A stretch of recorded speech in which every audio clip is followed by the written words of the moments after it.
La finale de la Coupe du Monde de windsurf se tenait à Sylt, en Allemagne, du 23 septembre au 2 octobre dernier. Malheureusement, les conditions météo n'ont pas permis de valider la moindre manche, la faute à un anticyclone scotché sur l'Europe. Pas de vent donc, mais un temps estival pour célébrer les champions du monde 2011.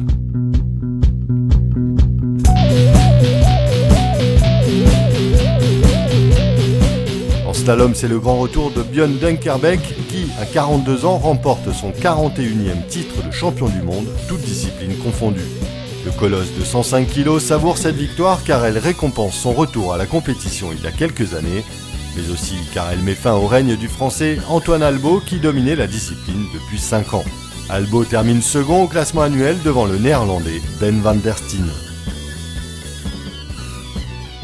En vague, vous connaissez déjà le nom du champion du monde 2011. Il s'agit bien sûr du prodige Philippe Koster qui, du haut de ses 17 ans, fait rentrer la génération des Campello, Traversa et Seadi en maison de retraite. La preuve en image, s'il en fallait une, lors d'une session d'entraînement à Sylt, dans des conditions pourtant médiocres.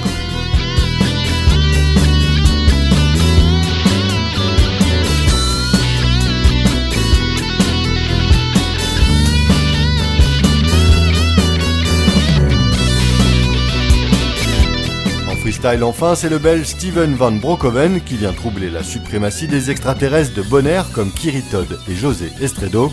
A noter que les freestylers français Anthony Ruenes et Nico Akazian sont respectivement 7e et 12e mondial. On le voit depuis quelques mois, quand le vent fait défaut, le show est assuré grâce au jet ski permettant aux freestylers de prendre leur élan. Même si ça reste artificiel et que le résultat n'est pas validé, le niveau commence à monter et les images spectaculaires.